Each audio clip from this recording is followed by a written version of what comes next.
తెలంగాణ రాష్ట్ర సాధన అనేది చాలా సుదీర్ఘ పోరాటం తర్వాతనే జరిగింది. అనేక మంది త్యాగాలు చేస్తే, అనేక మంది బలిదానాలకు పాల్పడితే రాష్ట్రం ఏర్పడింది. అయితే దీంట్లో అందరూ సకల జనులు పాల్గొన్నారు, సబ్బండ వర్ణాలు పాల్గొన్నాయి. అందరూ కూడా ఆశపడ్డది ఏంటంటే తెలంగాణ వస్తే బతుకు తెరువు ఉంటుంది అనేది అందరికీ ఒక ఆశ. మన రాష్ట్రంలో మనమే పరిపాలించుకుంటాం, మనందరికీ భాగస్వామ్యం ఉంటుందని. అట్లాంటి ఆశతో మనం తెలంగాణని సాధించుకుంటే, అంతమంది ప్రజలు ఏకమై కొట్లాడితే తెలంగాణ ఏర్పడితే ఆ రాష్ట్రంలో మనం ఆశించినటువంటి కళలు, మన ఆశించినటువంటి డిమాండ్లు నెరవేరలేదు, మన కళలు పరిపూర్తి కాలేదు. ఒక అసంతృప్తి మిగిలిపోయింది, దీనికైనా మనం కొట్లాడింది అని. ఆ అసంతృప్తి కారణం ఏంటంటే కేసీఆర్ ప్రభుత్వం, దాంట్లో ప్రధానంగా జరిగిన ఒక సమస్య ఏంటంటే ప్రజలకు భాగస్వామ్యం లేదు. ప్రభుత్వానికి ప్రజలకు మధ్య ఉన్నటువంటి సంబంధం తెగిపోయింది. మామూలుగా పాలకులకు ప్రజలతో సజీవ సంబంధం ఉండాలి. ప్రజలు ఏమనుకుంటున్నారో ప్రభుత్వానికి తెలియాలి, ప్రభుత్వం దానికి వెంటనే స్పందించి తగు విధానాలు తయారు చేయాలి. కానీ ఆ సజీవ సంబంధం అనేది పోయిన తర్వాత ప్రభుత్వానికి ప్రజల్లో ఉన్నటువంటి ఆలోచనలు అర్థం కాలేదు. కింద తమ ఎమ్మెల్యేలతో కూడా ఉండాల్సినటువంటి సంబంధం లేకపోవటం చేత, మంత్రులతో ఉండవలసిన సంబంధం కూడా తెగిపోవటంతో ఇక ఎవరు కూడా వాళ్ళకు సమాచారం అందించే వాళ్ళు లేకుండా పోయినారు. అట్లా సమాచారం అందించేవారు లేకుండా పోవటం ఒక ప్రధాన కారణం ఏంటంటే కేసీఆర్ గారు పూర్తిగా ఒక ఒంటి స్తంభం మేడలో నివసించటం ప్రారంభించారు. రెండోసారి గెలిచినాకనైతే ఇంకా దాని నుంచి ఫామ్ హౌస్కు తప్ప బయట ఎక్కడికి రాకపోవటం, మొత్తం మీదనైతే సంబంధాలన్నీ కూడా తెగిపోయినాయి. ఆ తెగిపోయినటువంటి నేపథ్యంలోనే ప్రధానంగా మనకు గమనించవలసింది ఏంటంటే, ఇక ఆ ప్రజలతో ఉండే లింక్ తెగిపోయిన తర్వాత ఇక వారికి సమాచారం ప్రజల నుంచి చేరదు. వారు తన అనుకున్నటువంటి విషయాలు ప్రజలకు చేరవేయటానికి కూడా ఒక వారధి అనేది లేకుండా పోయింది. అది నేపథ్యం. ఆ నేపథ్యంలో జరిగింది ఏంటంటే అధికారాన్ని స్వప్రయోజనాల కోసం వాడుకున్నారు, భూముల కోసము, కాంట్రాక్టుల కోసం వాడుకున్నారు. అవే ప్రధాన లక్ష్యం అయిపోయింది పరిపాలనలో. పాలకుల యొక్క అవసరాలను తీర్చటమే ప్రధాన లక్ష్యం అయిపోయి, ఇక జరిగింది ప్రజలకు జరగవలసినటువంటి న్యాయం ప్రజలకు జరగలేదు. వాళ్ళ ఆకాంక్షలు నెరవేరలేదు. వాళ్ళు ఏం కోరుకుంటున్నారో ప్రభుత్వానికి అర్థం కాలేదు. వాళ్ళ సమస్యల పరిష్కారానికి ప్రభుత్వం పూనుకొని చేసింది కూడా లేదు.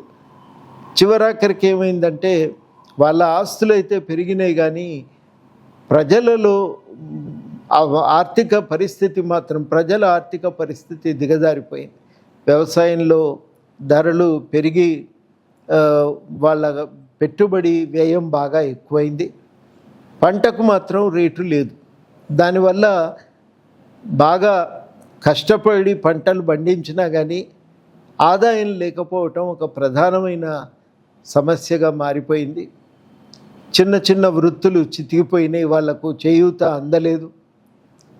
ఇక పరిశ్రమ రంగం, ప్రభుత్వం బడాయిలు చాలా చెప్పింది, కానీ పారిశ్రామిక రంగం అనేది ఎదగలేదు.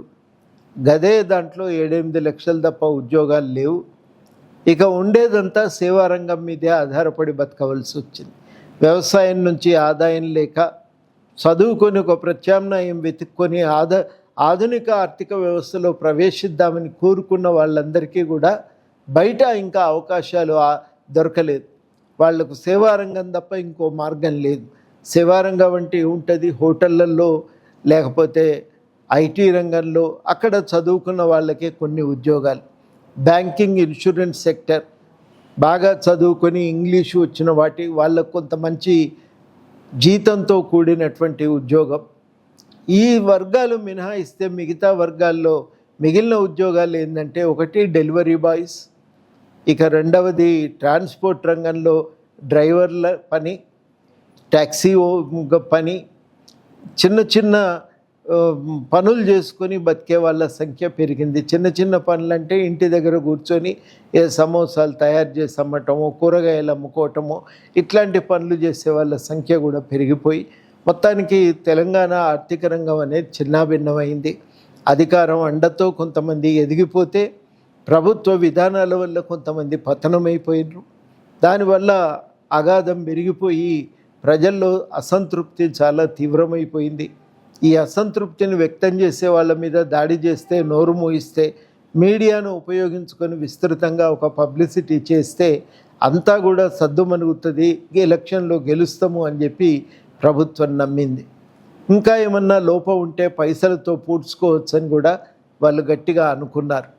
అన్నింటి వల్ల మొత్తం మీదనైతే ప్రయోజనం దొరకలేదు, కానీ నష్టమైతే చాలా తీవ్రంగా జరిగి బీఆర్ఎస్ పార్టీ ఎన్నికల్లో ఓడిపోయింది. కాకపోతే వాళ్ళ నష్టాన్ని పూడ్చుకోవటానికి వాళ్ళ వ్యూహం కొంత మేరకు పనికొచ్చింది అని మాత్రం మనం అంగీకరించక తప్పదు. ఆ విధంగా టీఆర్ఎస్ శకం ముగిసిపోవటానికి కారణం ఏంటంటే అప్రజాస్వామిక పాలన, వారు అనుసరించినటువంటి ఆర్థిక విధానాలు. ఆ విధానాలు తారతమ్యాన్ని పెంచినాయి. పాలకుల జేబులు నింపితే ప్రజల జేబును కత్తిరించే విధంగా సాగినాయి అవి. అది జరిగినటువంటి పరిణామం. మూడవది, ప్రశ్నించిన వాళ్ళపైన దాడులు.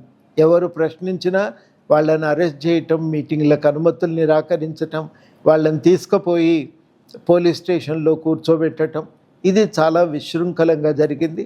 సెక్షన్ 30, సెక్షన్ 144 విధించి ప్రజలు గుమిగూడకుండా, ర్యాలీలు నిర్వహించకుండా, సభలు జరపకుండా అడ్డుకోగలిగినరు. సంఘాలను విచ్ఛిన్నం చేసినరు. సంఘ నాయకత్వాలు ఎదగకుండా వాళ్ళపైన ఒక నిఘాను పెట్టినరు. ఫోన్ ట్యాపింగ్లు ఎట్లా జరిగినాయో మనం ఇప్పుడు జరుగుతున్న కేసు రోజు పేపర్లో చూస్తూనే ఉన్నాం.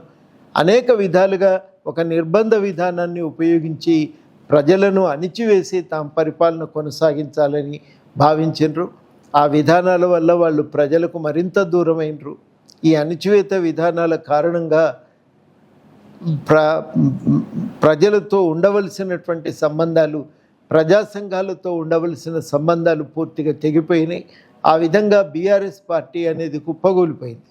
ఇక నాలుగవ కారణం ఏంటంటే వాళ్ళు అనుసరించినటువంటి ఒక దృక్పథం కూడా జాతీయ స్థాయిలోకి పోవాలి, అట్లా పోతే మన ఓట్లు పెరిగితే అక్కడో సీటు ఇక్కడో సీటు వస్తే ఒక బలమైన శక్తిగా మారగలుగుతామని ఆశపడ్డారు. కానీ తెలంగాణ పునాది మీద ఎదిగినటువంటి పార్టీ జాతీయ స్థాయిలో ఎదగలేదనే విషయాన్ని మర్చిపోయింది. చివరికి ఏమైందంటే తెలంగాణ అస్తిత్వం వల్ల కలిగిన బలము పోయింది, బీఆర్ఎస్గా మారటం వల్ల వచ్చిన అదనపు ప్రయోజనము లేకుండా పోయింది. అట్లా ఆ పార్టీకి చాలా నష్టమే జరిగింది. అంటే ఒక రకంగా చెప్పాలంటే 10 సంవత్సరాల కాలంలో తెలంగాణ కళ అనేది నెరవేరలేదు, తెలంగాణ అస్తిత్వ పరిరక్షణ అనేది జరగలేదు, తెలంగాణలో ప్రజల భాగస్వామ్యాన్ని పెంపొందించి ప్రజాస్వామ్యాన్ని పరిరక్షించే ప్రయత్నం జరగలేదు.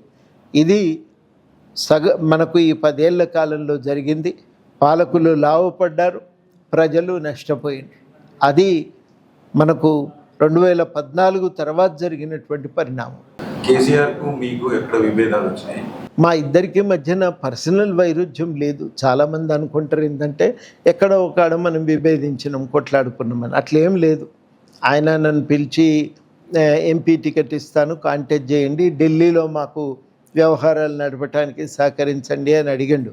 మేము పార్టీలో చేరము, రాజకీయాలకు దూరంగా ఉంటూ మొత్తం మీదనైతే తెలంగాణ ప్రజలకు ప్రభుత్వానికి మధ్య వారధిగా నిలబడదామని మేము అనుకున్నాం. అందుకని ఆయన చెప్పినటువంటి మాటను తిరస్కరించి మేము ప్రజల తరఫున నిలబడి సమస్యలను వెలుగులోకి తెచ్చే ప్రయత్నం చేసినాం. అట్లా ఈ కృషి కేసీఆర్ గారికి నచ్చలేదు. ఎందుకు నచ్చలేదు అంటే ఆయన దృష్టిలో తనకు ఎన్నికల్లో ప్రజలు ఓటు వేసినారు, అధికారం ఇచ్చినారు. ఇక ఇది తప్ప ఆ ఒక్క కేంద్రం తప్ప ఇంకొకటి ఏది తెలంగాణలో ఉండటానికి వీల్లేదు. మిగతాది ఏది ఉన్నా తమకు అనుకూలంగా పనిచేయాలి. లేదంటే వాళ్ళంతా కూడా ఈ ప్రజల అభివృద్ధిని కోసం ప్రభుత్వం పనిచేస్తుంటే ఆ అభివృద్ధిని ఓర్వలేక ఆటంకపరిచేటువంటి శక్తులు అనుకోవాల్సి వస్తుందని కూడా చెప్పింది. మీరు అయితే మాతో ఉండాలి, లేని ఎడల మిమ్మల్ని మా శత్రువులుగానే పరిగణించవలసి వస్తుంది. తమ శత్రువులు కాదు, తెలంగాణ శత్రువులుగానే, అభివృద్ధిని ఆటంకపరిచేటువంటి కుట్రలు ఎత్తుగడలు వేస్తున్నటువంటి శక్తులుగానే చూడవలసి వస్తుంది అని చెప్పి వాళ్ళు అనుకున్నారు. అట్లా అనుకోవటం వల్లనే ఇవాళ ప్రజల సమస్యలన్నీ కూడా పెండింగ్లో ఉన్నాయి. అవి ప్రజలను ఎవరు కూడా మాట్లాడలేని పరిస్థితి. మాట్లాడిన వాళ్ళందరినీ అభివృద్ధికి ఆటంకపరిచే శక్తులుగా చూసి అణిచివేయటం. ఆ అణిచివేసే ప్రయత్నాలను మేము ఖండించినాం. మేము ప్రభుత్వం తప్పు చేస్తున్నప్పుడు నిష్కర్షగా చెప్పినాం. మంచి జరుగుతున్నప్పుడు ఇది బాగుంది, ఈ విధానం ఇట్లా అమలైతే ఇంకా బాగుండు అని చెప్పినాం, సూచనలు చేసినాం.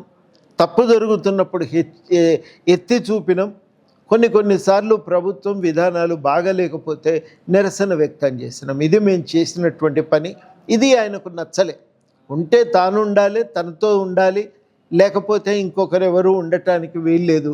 అటువంటి వాళ్ళందరినీ ప్రజాకంటకులుగా, ప్రజాశత్రువులుగా చూడటం చూడవలసి వస్తుందని చెప్పటమే కాదు, నిజంగా కూడా ఆచరణలో అట్లాంటి వాళ్ళని ఏరిపారేసే ప్రయత్నం, అణిచివేసే ప్రయత్నం చేసింది. మా మధ్యన ఒకవైపు ప్రజాస్వామ్యానికి, ఇంకోవైపు నిరంకుశ పాలనకు మధ్య తలెత్తినటువంటి ఘర్షణ వల్లనే మాకు కేసీఆర్కు ఘర్షణ తలెత్తింది. మేము ప్రజాస్వామ్యం వైపు నిలబడ్డాం. ఆయన నిరంకుశమైన ఆధిపత్య చెలాయించేటువంటి ఒక శక్తిగా తాను నిలిచిండు. ఆ ఆధిపత్యాన్ని చెలాయిస్తున్నటువంటి శక్తులను ఎదిరించటం వల్ల ప్రజాస్వామ్యాన్ని కోరుకున్న శక్తులుగా మేము ఇంకోవైపు నిలిచినాం. అట్లా మా మధ్యన ఒక వైరుధ్యం తలెత్తింది. ఇది రాజకీయపరమైన వైరుధ్యం, వ్యక్తిగతమైన వైరుధ్యం కాదు. ఇది ఈ వైరుధ్యంలో మేము ప్రజాస్వామ్య ఆకాంక్షల వ్యక్తీకరణకు ప్రయత్నం చేయటం వల్లనే మేము శత్రువులం అయిపోయినాం. ప్రభుత్వానికి మా పట్ల వ్యతిరేకత ఏర్పడిందనేదే మేము ప్రధానంగా చెప్పదలిచినాం. అట్లా జరిగినటువంటి ఘర్షణ ఇది. అడిగినందుకు, విమర్శ చేసినందుకు, ప్రభుత్వానికి తప్పులను ఎత్తి చూపినందుకే మా మీద కోపం, మాతో ఒక ఘర్షణ పూరితంగా వాళ్ళు వ్యవహరించారు. ఇప్పుడు ముందుగా మనం ఒకటి అర్థం చేసుకోవాల్సింది ఏంటంటే, కేసీఆర్ కాలంలో నిరుద్యోగ సమస్య దాని స్వభావం వేరు, ఇప్పుడు నిరుద్యోగుల సమస్య స్వభావం వేరు. కేసీఆర్ కాలంలో ఏంటంటే ఉన్న గవర్నమెంట్ ఖాళీలను కూడా నోటిఫై చేయలే, వాటిని ప్రకటించి పరీక్షలు జరపలే. పరీక్షలు జరిపినా దాన్ని చిత్తశుద్ధితో నిర్వహించలే. ఎంతసేపటికి ఆ పరీక్షను సరిగ్గా జరపకపోవడంతో పేపర్ లీకేజ్ అన్నైంది, లీగల్ తప్పిదాలన్నా వచ్చినాయి. దాంతో జరిగింది ఏంటంటే కోర్టుకు పోయినరు, ఎగ్జామ్స్ రద్దయింది. ఇవాళ నోటిఫికేషన్లు వస్తున్నాయి, ఖాళీల భర్తీ కోసం నోటిఫికేషన్లు వస్తున్నాయి. రెండవది ఏంటంటే ఇవాళ ఈ దాంతో పాటుగా, ఈ నోటిఫికేషన్తో పాటుగా ఇవాళ జరుగుతున్నది ఏంటంటే ప్రభుత్వం క్యాలెండర్ కూడా విడుదల చేస్తుంది. కాబట్టి పరీక్షలు, నోటిఫికేషన్లు వస్తున్నాయి, పరీక్షలు బాగా జరుపుతున్నారు. మూడవది కీలకమైన విషయం ఏంటంటే క్యాలెండర్ కూడా, జాబ్ క్యాలెండర్ కూడా రాబోతున్నది. ఇదేగాక నిరుద్యోగులు ఏదో ఒక పని సాధించుకోవటానికి ఒక నైపుణ్యాభివృద్ధికి ప్రభుత్వము స్కిల్ యూనివర్సిటీని కూడా పెట్టబోతున్నాయి. కనుక ఒక ప్రధానమైనవి, మనం ఇంతవరకు మాట్లాడుకున్న ప్రధానమైన 5 సమస్యల్లో 4 పరిష్కారమైంది. 5వది మనం చెప్పిన సూచన ఏంటంటే ఉపాధి కల్పన లక్ష్యంగా ఆర్థిక విధానాలు తయారు కావాలి. ఒకవైపు సాంప్రదాయక వృత్తుల మీద ఆధారపడి బతికే వాళ్ళకి ఆదాయ భద్రత రావాలి. చిన్న సూక్ష్మ పరిశ్రమల మీదకు ప్రాధాన్యతనిచ్చి వాటిని పెంచాలి. అట్లయితే ఎక్కువ మందికి ఉపాధి కలుగుతుంది. అది ఒక భాగం. ఇక ఆ భాగము ఇంకా మనకు ఒక విధానంగా రావాల్సినటువంటి అవసరం ఉంది. అంటే ఉపాధి కల్పనే ఆర్థిక అభివృద్ధికి లక్ష్యంగా ఉండాలి. అది ఒకటి మనం రావాల్సిన అవసరం ఉంది. ఆ ప్రయత్నం సీరియస్గా చేయాలి. మిగతా 4 పరిపూర్తి అయినాయి. అది ఒకందుకు మంచి పరిణామం. ఈ ప్రభుత్వం వచ్చిన తర్వాత నిరుద్యోగుల గుర్తింపు పెరిగింది. వాళ్ళ సమస్యల మీద ప్రభుత్వం కొంత దృష్టి పెట్టి పరిష్కారం చేస్తున్నది. సమస్య వస్తున్నదంటే పరీక్షలు ఎట్లా జరపాలనే కాడ చర్చ జరుగుతున్నది. అంటే డిఎస్సిని ఇట్లా కాదు, గ్రూప్ 2ను అప్పుడు జరపండి, గ్రూప్ 1లో ఇంకా కొంతమందికి అవకాశం ఇవ్వండి. ఇది వాళ్ళ పిల్లలు అడుగుతున్న సమస్యలు. గ్రూప్ 1 విషయంలో ఏమంటున్నారంటే 2 సార్లు పరీక్షలు జరిగాయి, మా తప్పు లేకున్నా అవి రద్దయిపోయినాయి, అప్పుడు మేమంతా సెలెక్ట్ అయినాం, ఇంకా కొంతమందికి అవకాశాలు ఇస్తే మేము కూడా మళ్ళీ ఒకసారి మెయిన్స్కు పోయే అవకాశం ఉంటుంది కదా, మాకు కొంత ఛాన్స్ ఇవ్వండి అని. రెండవది ఏంటంటే టెట్ జరిగిన 25 రోజులకి మళ్ళీ పరీక్ష జరుగుతున్నది, కొంత గ్యాప్ ఇస్తే బాగుండేది అనేది. అంటే ఇంకో 15 రోజులు దాటి పెడితే వాస్తవానికి సమస్య వచ్చేది కూడా కాదు. అట్లాగే డిఎస్సి మన ఈ గ్రూప్ 2కు గ్రూప్ 3కి ఒకే సిలబస్ ఉంటుంది. ఆ 2 పరీక్షలు ఒకసారి పెడితే ఇది మాకు చాలా లాభం చేసేది అనేది. కాబట్టి ఇది కీలకంగా విద్యార్థులు అడుగుతున్న దాంట్లో కొంత కాదు న్యాయం ఉన్నది. ఈ న్యాయానికి ఒక మార్గం ఏంటంటే ఇంకో 15 రోజులు ఆ గ్రూప్ డిఎస్సిని పైకి జరిపిన ఒక పిల్లలు అంటున్నది కాకపోయినా కొంత దాన్ని ముందుకు జరిపి డిఎస్సి మన గ్రూప్ 2 పరీక్షలను గ్రూప్ 3తో పాటే నిర్వహించగలిగితే, అంటే ఒకేసారి ఒక 15 రోజుల వ్యవధితో నిర్వహించగలిగితే మాకు చాలా ఉపయోగంగా ఉంటుంది. మాకు కొంత భారం కూడా తగ్గుతుంది. ఎట్లాగో నవంబర్ దాకా గ్రూప్ 3 కోసం మేము హైదరాబాద్లోనే ఉండాలి. ఇది కూడా జరిగితే బాగుండు అనేది పిల్లల యొక్క ఆలోచన. దాన్ని కొంచెం ముందే జాగ్రత్త పడి ఉండాల్సింది. అది ఏమైందంటే ముందు జాగ్రత్త పడి ప్రభుత్వం కొంచెం జాగ్రత్తగా ఆ షెడ్యూల్ తయారు చేసే ముందు కొంత పిల్లల పరిస్థితిని కూడా తెలుసుకొని ఉంటే ఆ ఇబ్బంది తలెత్తేది కాదు. ఎందుకు జరిగిందో కానీ జరిగింది అది. ఇప్పుడు దీంట్లో ఏమవుతున్నదంటే రెండో వైపు బీఆర్ఎస్ ఇన్ని రోజులు తాము నిరుద్యోగుల పట్ల పూర్తి నిష్క్రియాపరత్వం ఒకటైతే వాళ్ళ పట్ల ఒక సానుభూతి లేదు, మానవతా దృక్పథం లేదు. ఇవాళ వచ్చి వాళ్ళు మొసలి కన్ను కారుస్తున్నారు. వాళ్ళు చేరి రాజకీయ ప్రకటనలు చేయటము అది రాజకీయ సమస్యగా మారిపోయింది. ప్రభుత్వానికి కూడా ఏంది, వాళ్ళు ఇదేదో వాళ్ళిద్దరి మధ్యన వైరుధ్యంగా దానికి ఒక వ్యక్తి బీఆర్ఎస్ వాడుకుంటున్నట్టుగా ప్రభుత్వం చూసిన తర్వాత వాళ్ళు కూడా దానికి ఆ కోణం నుంచే సమస్యను చూడటం మొదలైంది. దాంతో కొంత పరిష్కారం కావాల్సిన సమస్యలు జటిలమైనవి. కొంత ముందు ఈ విషయాల్ని లేవనెత్తి ఉంటే కొంత బాగుండేది. కొంత సానుకూలంగా ఈ సమస్యలను దృష్టిలో పెట్టుకొని పరిష్కారానికి ప్రయత్నం చేసినా ఇవాళ ఇబ్బంది కలిగేది కాదు. అది జరగలేదు ఏ కారణమైనా. గ్రూప్ 2 మేరకైనా ఇప్పుడు ఇవాళ డిఎస్సి అయిపోయినట్టుంది, కానీ గ్రూప్ 2 మేరకైనా కనీసం ప్రభుత్వం మేల్కొని కొంత వాళ్ళది వాయిదా వేసి గ్రూప్ 3 పాటు నిర్వహించగలిగితే చాలా బాగుంటుంది. మేము కూడా ప్రభుత్వంతో మాట్లాడతాం. ఇవి ఏమవుతాయంటే ఈ వాయిదాలు ఇట్లాంటి వాటిల్లో మాలాంటి వాళ్ళం ఎక్కువ యాక్టివ్గా ఉండటం అంత బాగుండదు. కొందరు రాసేవాళ్ళు బాధపడతారు, వాళ్ళు కోపానికి వస్తారు.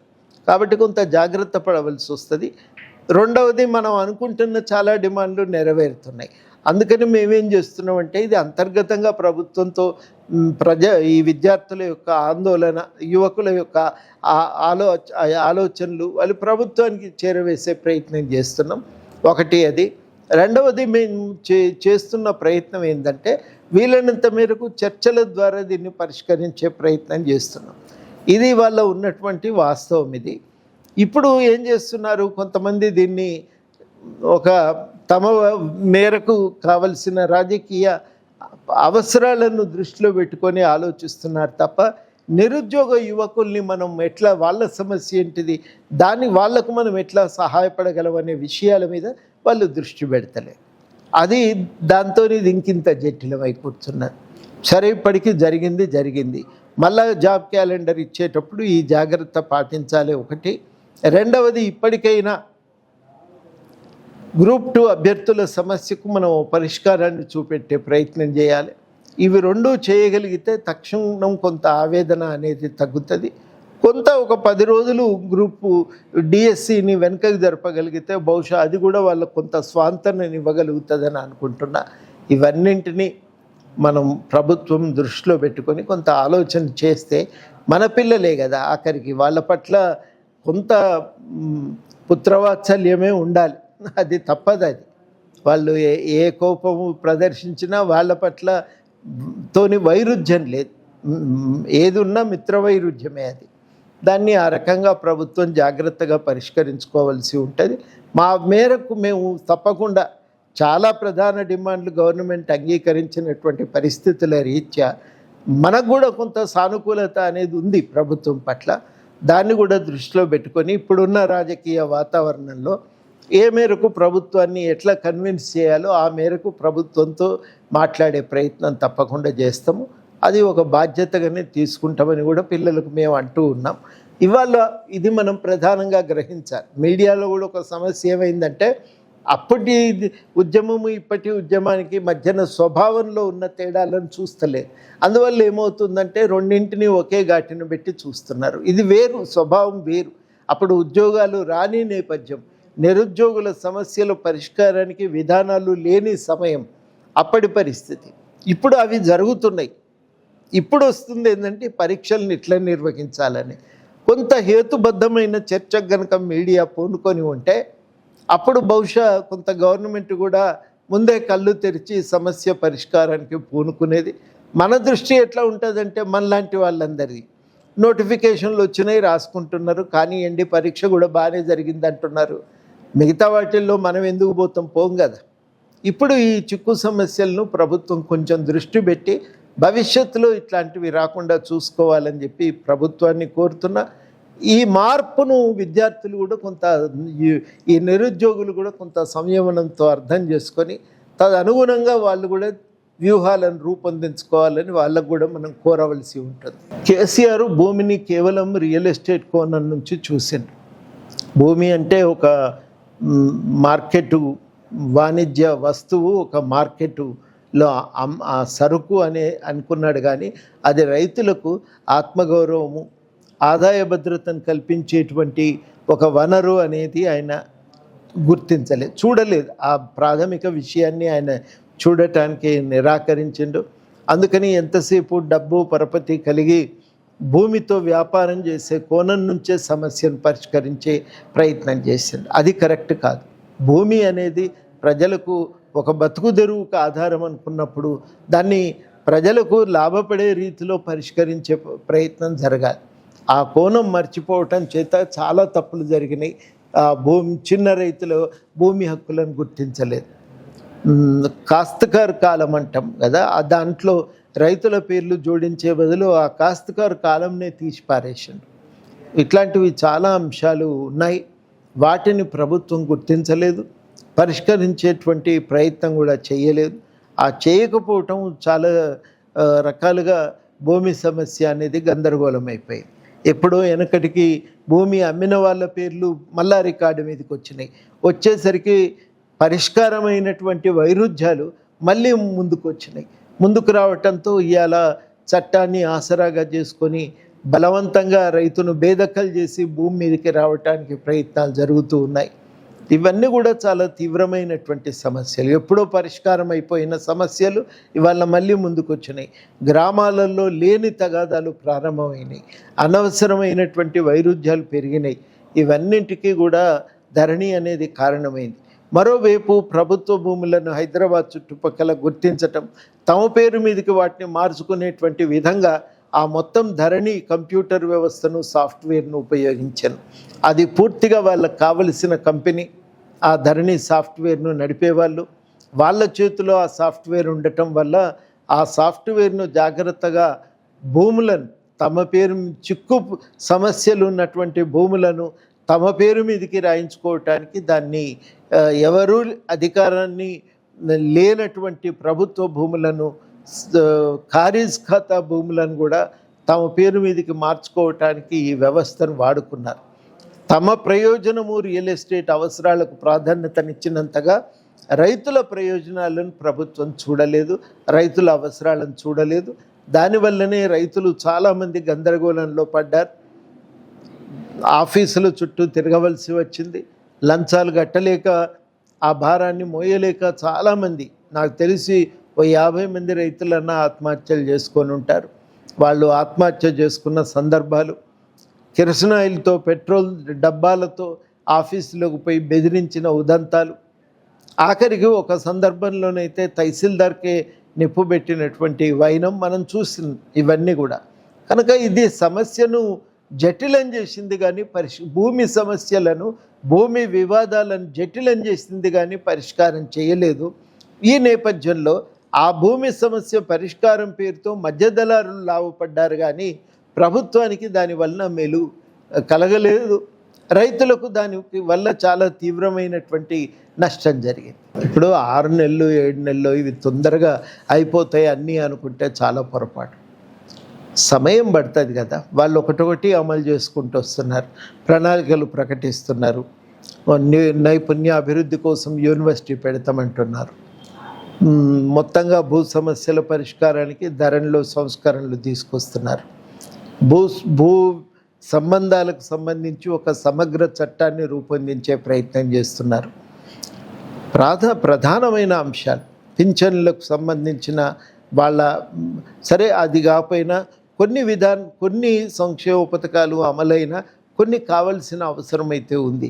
కానీ చాలా వరకు విధానాలు తయారవుతున్నాయి. అందులో 3 నెలలు ఎన్నికల కోడే ఉంది. అందువల్ల చాలా విషయాలు చేయలేకపోయినరు, చేస్తున్నారు. ఇప్పుడు ప్రణాళిక వేసి రైతు రుణమాఫీ పథకాన్ని అమలు చేస్తున్నారు. అట్లా ఒకటొకటి అమలు చేస్తూ ఉన్నప్పుడు అర్థం చేసుకొని సహకరించి సానుకూలంగా ఉండవలసింది. ఇవాళ ఈ ప్రభుత్వము పట్ల వైరుధ్యంతో వ్యవహరించడం అనేది సమంజసం కాదు. కొంత సమయం ఇవ్వాలి.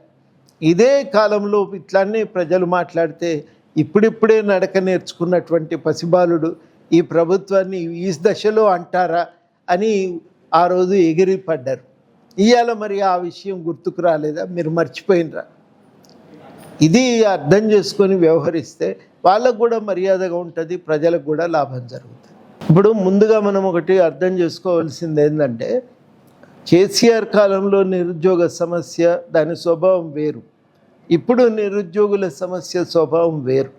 కేసీఆర్ కాలంలో ఏంటంటే ఉన్న గవర్నమెంట్ ఖాళీలను కూడా నోటిఫై చేయలే, వాటిని ప్రకటించి పరీక్షలు జరపలే. పరీక్షలు జరిపినా దాన్ని చిత్తశుద్ధితో నిర్వహించలే.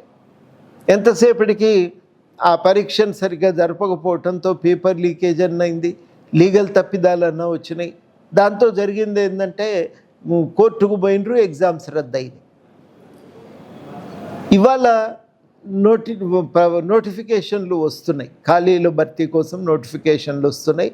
రెండవది ఏంటంటే ఇవాళ ఈ దాంతో పాటుగా ఈ నోటిఫికేషన్తో పాటుగా ఇవాళ జరుగుతున్నది ఏంటంటే ప్రభుత్వం క్యాలెండర్ కూడా విడుదల చేస్తుంది. కాబట్టి పరీక్షలు నోటిఫికేషన్లు వస్తున్నాయి, పరీక్షలు బాగా జరుపుతున్నారు. మూడవది కీలకమైన విషయం ఏంటంటే క్యాలెండర్ కూడా, జాబ్ క్యాలెండర్ కూడా రాబోతున్నది. ఇదేగాక నిరుద్యోగులు ఏదో ఒక పని సాధించుకోవటానికి ఒక నైపుణ్యాభివృద్ధికి ప్రభుత్వము స్కిల్ యూనివర్సిటీని కూడా పెట్టబోతున్నాయి. కనుక ఒక ప్రధానమైనవి మనం ఇంతవరకు మాట్లాడుకున్న ప్రధానమైన 5 సమస్యల్లో 4 పరిష్కారమైంది.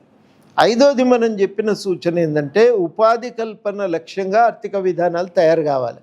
ఒకవైపు సాంప్రదాయక వృత్తుల మీద ఆధారపడి బతికే వాళ్ళకి ఆదాయ భద్రత రావాలి. చిన్న సూక్ష్మ పరిశ్రమల మీద ప్రాధాన్యతనిచ్చి వాటిని పెంచాలి. అట్లయితే ఎక్కువ మందికి ఉపాధి కలుగుతుంది. అది ఒక భాగం. ఇక ఆ భాగము ఇంకా మనకు ఒక విధానంగా రావాల్సినటువంటి అవసరం ఉంది. అంటే ఉపాధి కల్పనే ఆర్థిక అభివృద్ధికి లక్ష్యంగా ఉండాలి. అది ఒకటి మనం రావాల్సిన అవసరం ఉంది. ఆ ప్రయత్నం సీరియస్గా చేయాలి. మిగతా 4 పరిపూర్తి అయినాయి. అది ఒకందుకు మంచి పరిణామం. ఈ ప్రభుత్వం వచ్చిన తర్వాత నిరుద్యోగుల గుర్తింపు పెరిగింది. వాళ్ళ సమస్యల మీద ప్రభుత్వం కొంత దృష్టి పెట్టి పరిష్కారం చేస్తున్నది. సమస్య వస్తున్నదంటే పరీక్షలు ఎట్లా జరపాలనే కాడ చర్చ జరుగుతున్నది. అంటే డిఎస్సిని ఇట్లా కాదు, గ్రూప్ 2ను అప్పుడు జరపండి, గ్రూప్ 1లో ఇంకా కొంతమందికి అవకాశం ఇవ్వండి. ఇది వాళ్ళ పిల్లలు అడుగుతున్న సమస్యలు.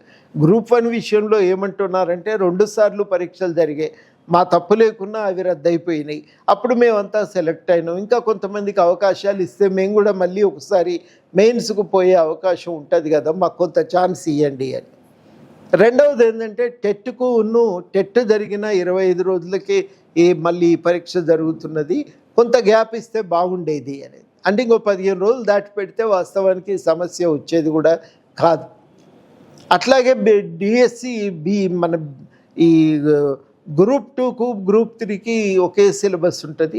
ఆ 2 పరీక్షలు ఒకసారి పెడితే ఇది మాకు చాలా లాభం చేసేది అనేది. కాబట్టి ఇది కీలకంగా విద్యార్థులు అడుగుతున్న దాంట్లో కొంత కాదు న్యాయం ఉన్నది.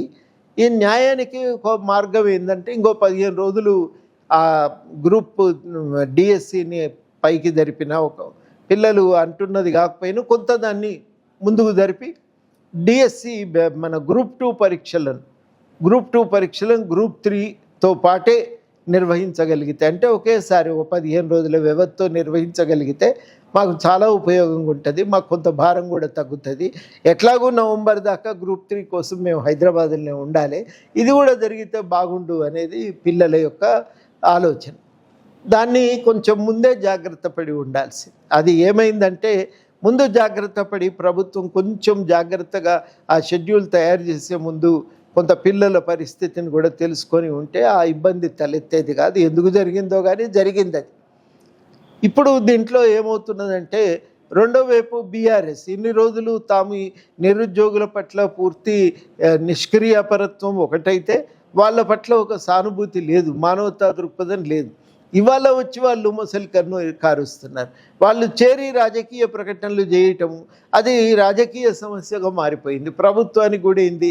వాళ్ళు ఇదేదో వాళ్ళిద్దరి మధ్యన వైరుధ్యంగా దానికి ఒక వ్యక్తి బీఆర్ఎస్ వాడుకుంటున్నట్టుగా ప్రభుత్వం చూసిన తర్వాత వాళ్ళు కూడా దానికి ఆ కోణం నుంచే సమస్యను చూడటం మొదలైంది. దాంతో కొంత పరిష్కారం కావాల్సిన సమస్యలు జటిలమైనవి. కొంత ముందు ఈ విషయాల్ని లేవనెత్తి ఉంటే కొంత బాగుండేది. కొంత సానుకూలంగా ఈ సమస్యలను దృష్టిలో పెట్టుకొని పరిష్కారానికి ప్రయత్నం చేసినా ఇవాళ ఇబ్బంది కలిగేది కాదు. అది జరగలేదు ఏ కారణమైనా. గ్రూప్ 2 మేరకైనా ఇప్పుడు ఇవాళ డిఎస్సి అయిపోయినట్టుంది, కానీ గ్రూప్ 2 మేరకైనా కనీసం ప్రభుత్వం మేల్కొని కొంత వాళ్ళది వాయిదా వేసి గ్రూప్ 3 పాటు నిర్వహించగలిగితే చాలా బాగుంటుంది. మేము కూడా ప్రభుత్వంతో మాట్లాడతాం. ఇవి ఏమవుతాయంటే ఈ వాయిదాలు ఇట్లాంటి వాటిల్లో మాలాంటి వాళ్ళం ఎక్కువ యాక్టివ్గా ఉండటం అంత బాగుండదు. కొందరు రాసేవాళ్ళు బాధపడతారు, వాళ్ళు కోపానికి వస్తారు. కాబట్టి కొంత జాగ్రత్త పడవలసి వస్తుంది. రెండవది, మనం అనుకుంటున్న చాలా డిమాండ్లు నెరవేరుతున్నాయి.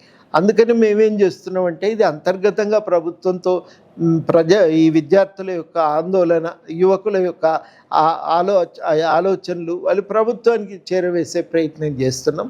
ఒకటి అది. రెండవది, మేము చేస్తున్న ప్రయత్నం ఏంటంటే వీలైనంత మేరకు చర్చల ద్వారా దీన్ని పరిష్కరించే ప్రయత్నం చేస్తున్నాం.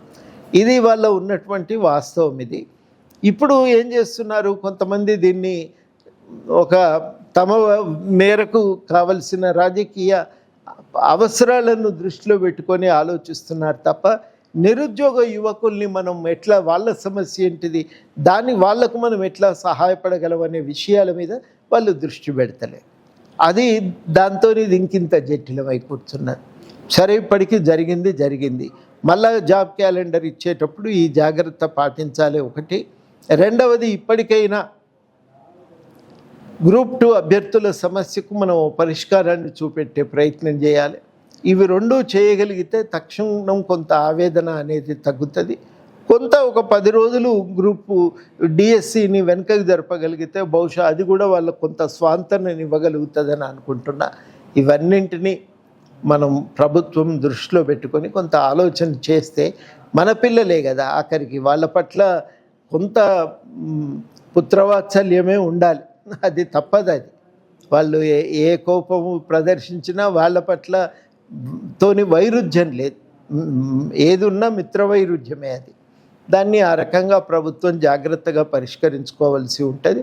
మా మేరకు మేము తప్పకుండా చాలా ప్రధాన డిమాండ్లు గవర్నమెంట్ అంగీకరించినటువంటి పరిస్థితుల రీత్యా మనకు కూడా కొంత సానుకూలత అనేది ఉంది ప్రభుత్వం పట్ల.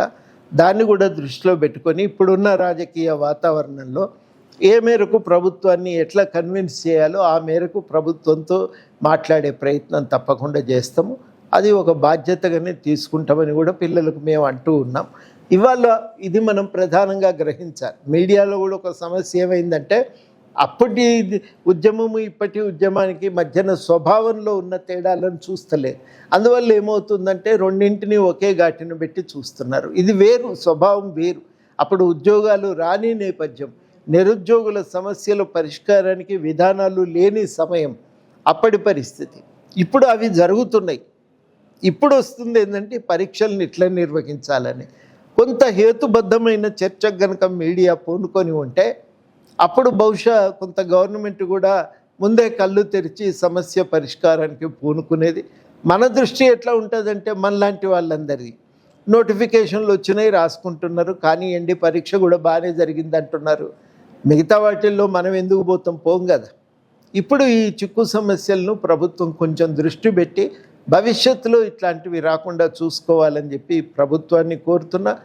ఈ మార్పును విద్యార్థులు కూడా కొంత, ఈ నిరుద్యోగులు కూడా కొంత సంయమనంతో అర్థం చేసుకొని తదనుగుణంగా వాళ్ళు కూడా వ్యూహాలను రూపొందించుకోవాలని వాళ్ళకు కూడా మనం కోరవలసి ఉంటుంది. అంటే సాగు పెట్టుబడి కాకుండా పడవబడ్డ భూములకి కూడా అసలు రైతు బంధు పథకం తీసే విమర్శ చాలా ఉంది.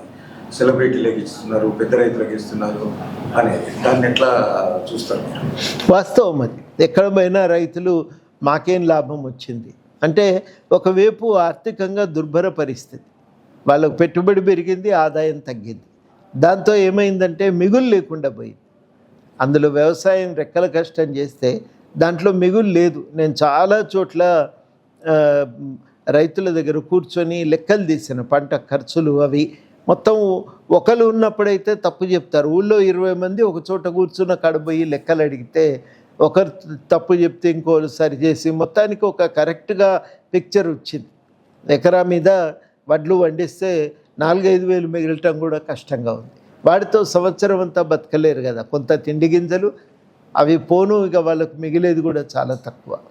అట్లా దానివల్ల ఒకవైపు ఆ బాధ ఉంది, ఇంకోవైపు ఏమో ప్రభుత్వం ఇస్తున్నదేమో చాలదు. ఎకరం ఉంటే 5,000, 2 ఎకరాలు ఉంటే 10,000.